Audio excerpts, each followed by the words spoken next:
Alleluia. Om Mani Padme. Om. Allah.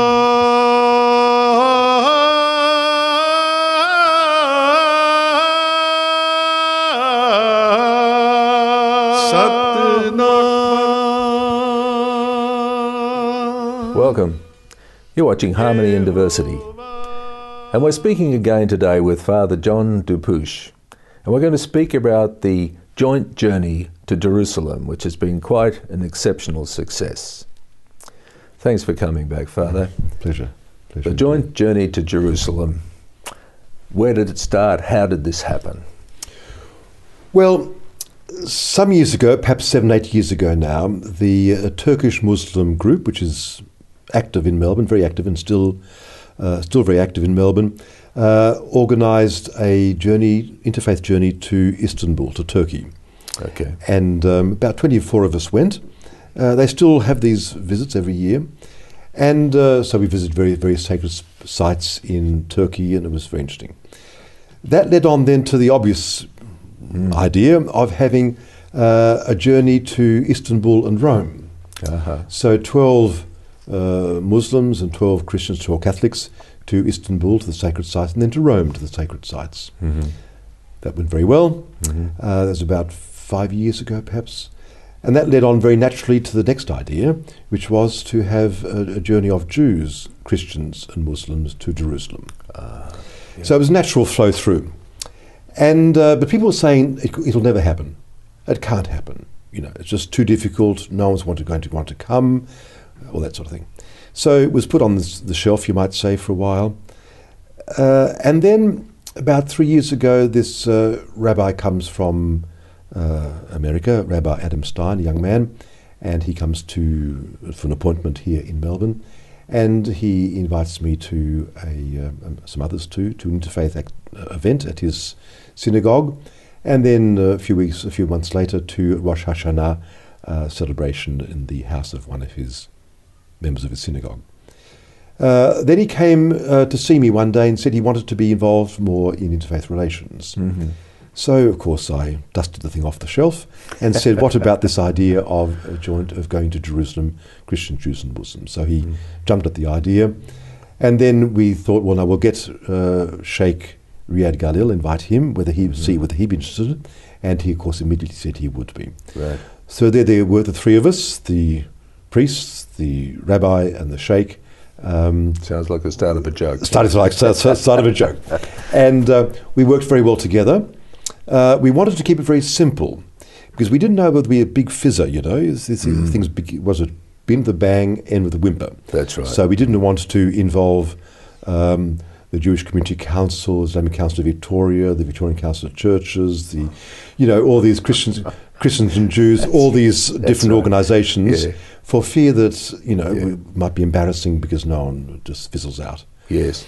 So we proceeded on then just by the three of us together. We worked very well together, and we thought through the program in considerable detail. Yes. And the idea was that we would not be a study tour.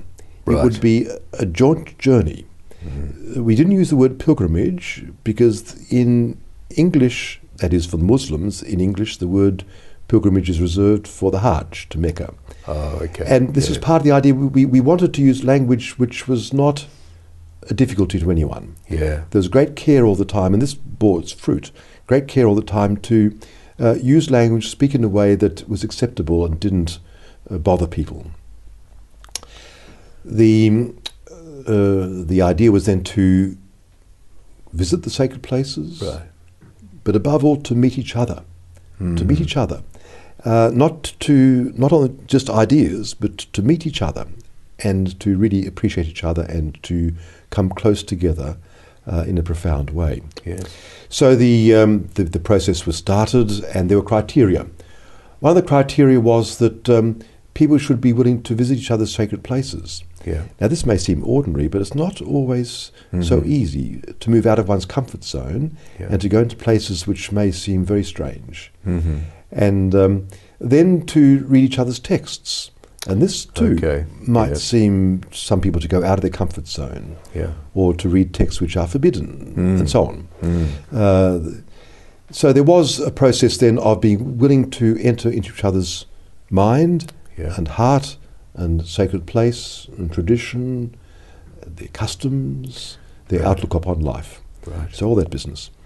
Another criterion was not to talk on politics, because, you know, what did we know about Yes. politics, really, Yeah. really, when in the end of the That's story? right. We decided to make it not too big, so a group of 12, so that there would be enough interaction. It's a good dynamic 12, Yeah. where we could really meet each other and spend time with each other and not get confused by the size of a group. Yes.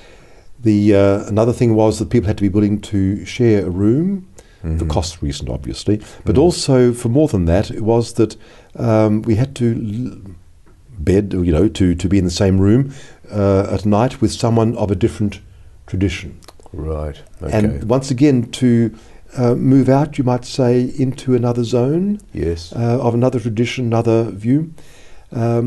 So this was valuable, and then of course the food laws and so on.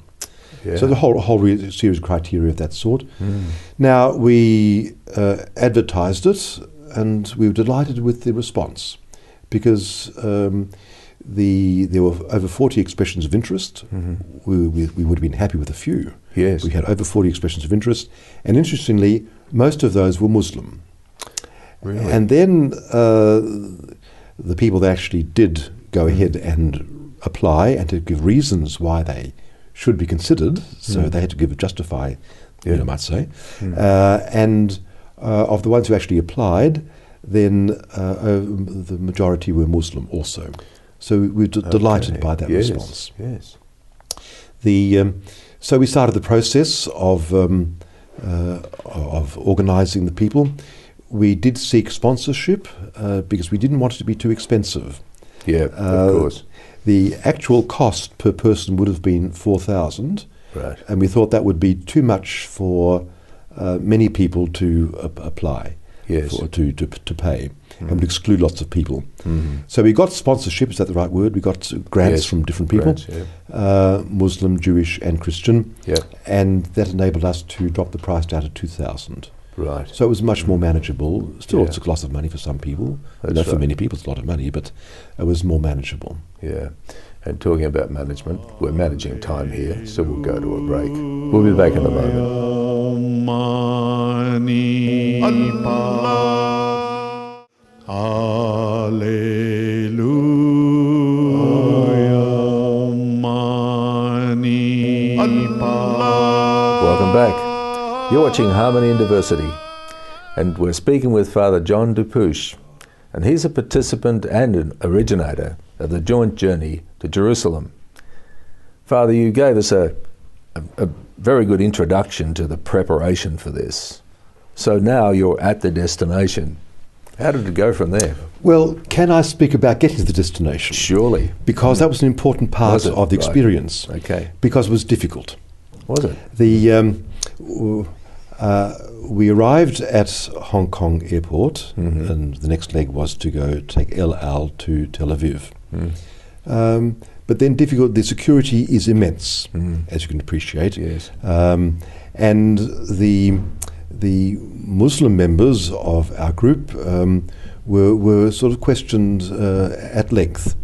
And this made us lose the connection, which at the first sight might have seemed to be a pity, but on the contrary, it was an advantage, because the way we reacted, which was to support each other, Yes. and not to.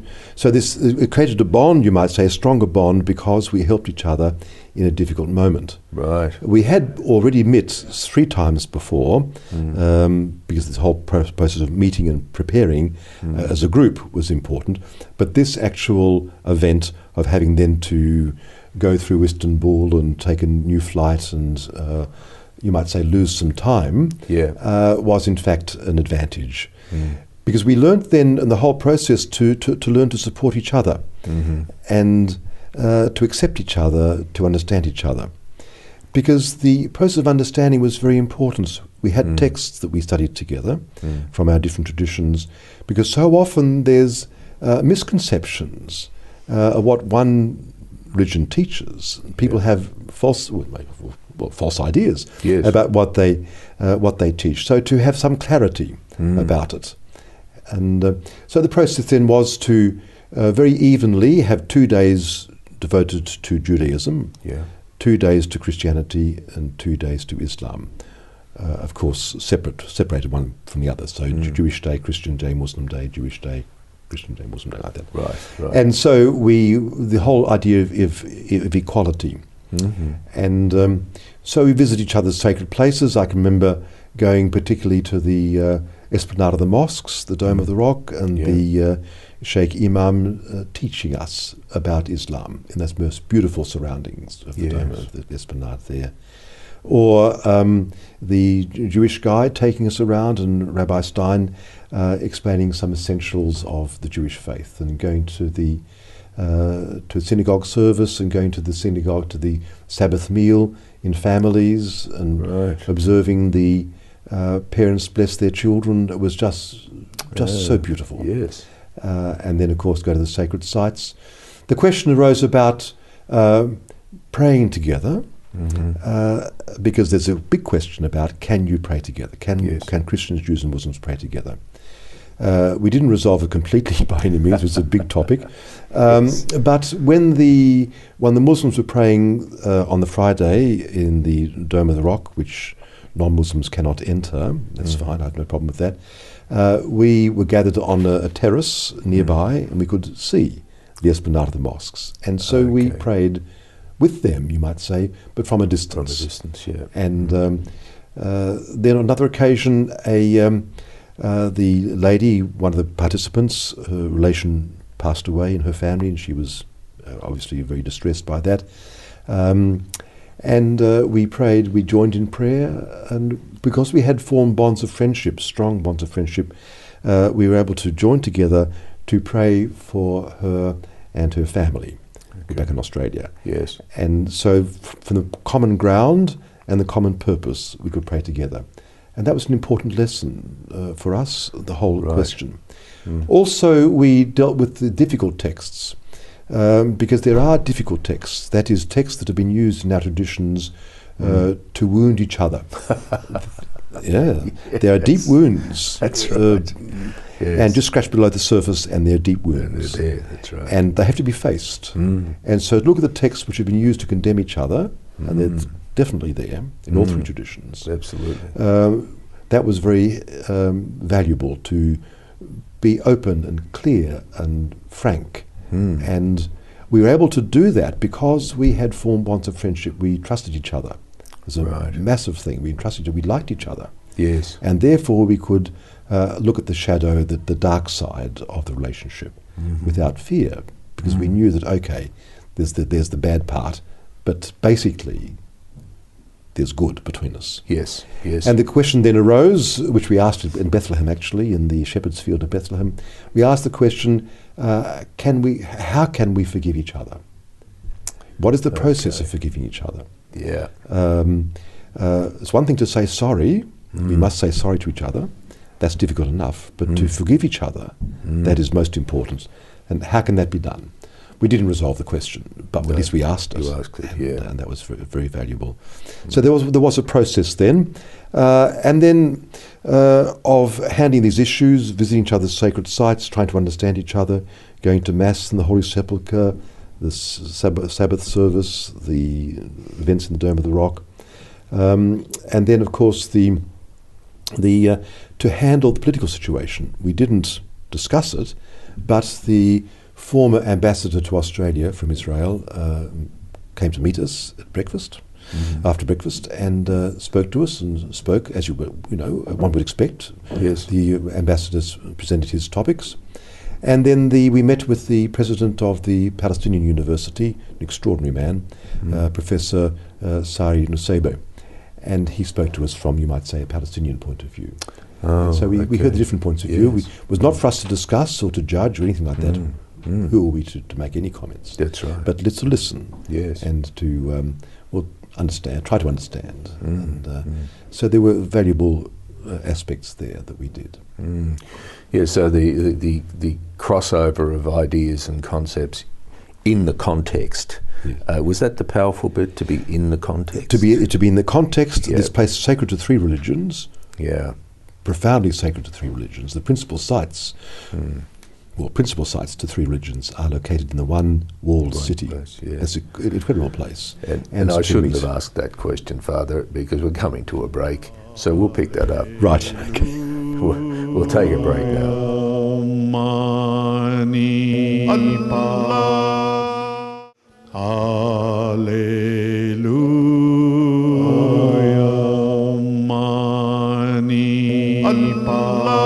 Welcome back.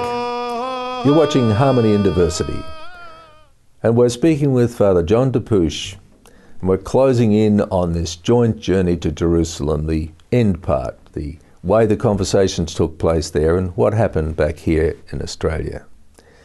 Father John, a lot of these issues you were discussing, but particularly the darker little passages from each of the scriptures, and you were together. How did you manage those meetings? What did they look like? Well, we had a booklet, and the texts were provided in the booklet. And so, for example, we looked at the Passion narrative in the Gospel of Mark. Right. And I remember one of the Jewish participants responded so powerfully to the phrase, "Crucify him." And so this was clearly evoked all sorts of issues in her, you might say, collective memory. Yes. And so we had to handle that to some extent. We tried to say, well, it was only some members of the crowd who were calling for that, not the whole people, and so on and so forth. So we looked at a text like that, or we looked at the texts in the tradition of the church, which have been used to condemn Jews. Yes. And there's a series of them, ranging, of course, from very bad ones to the whole reform under more recent times, out of Vatican II particularly, and recent popes. So the whole shift and change. Yeah. So we would gather together. The time was set aside to look at a text.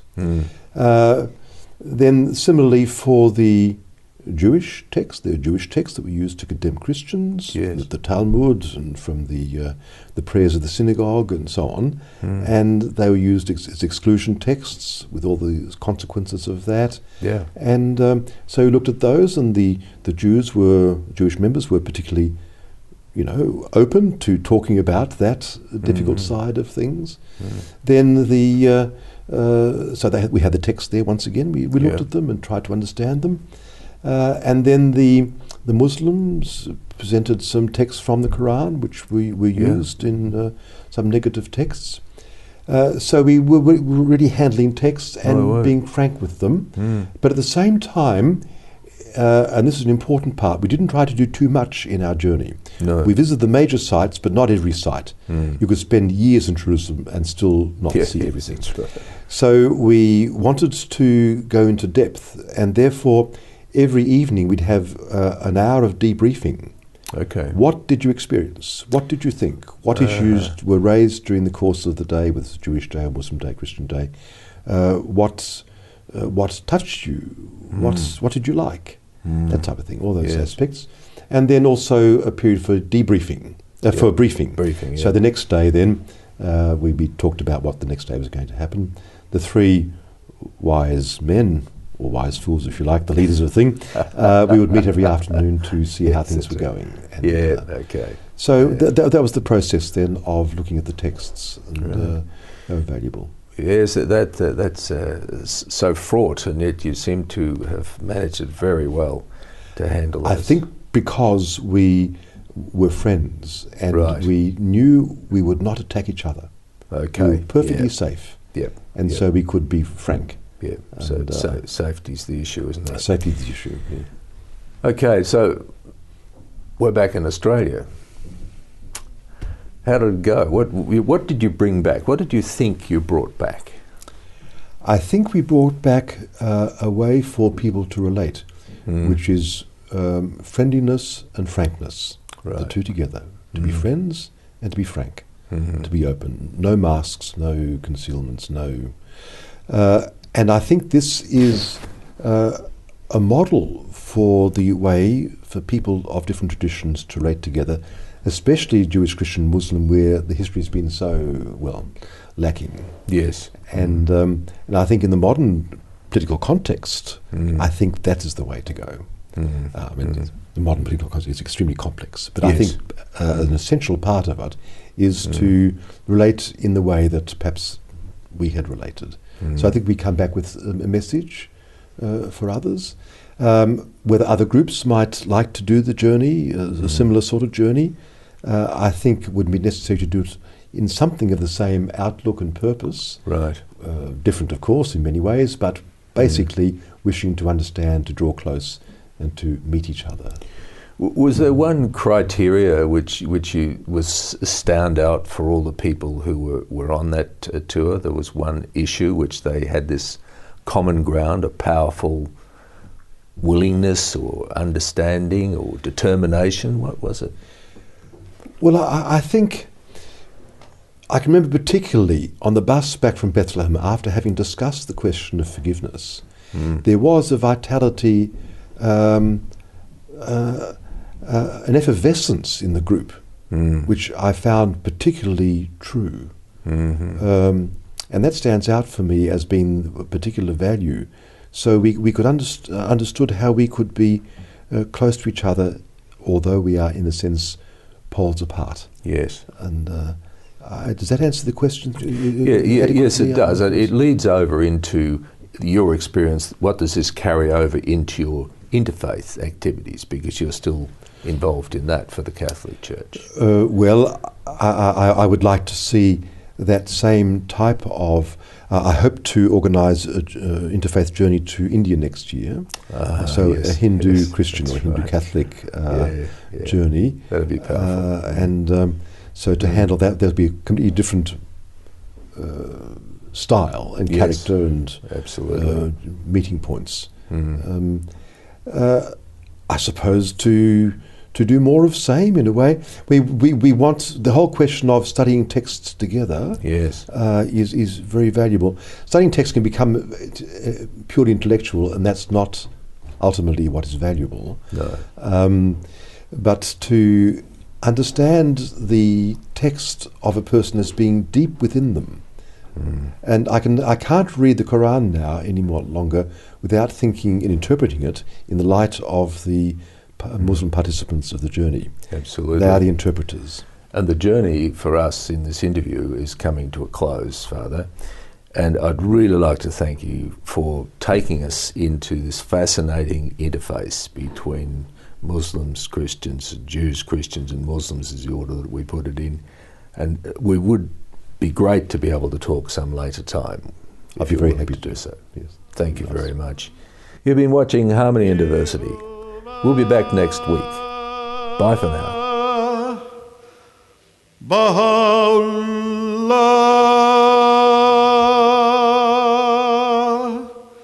Shanti Om,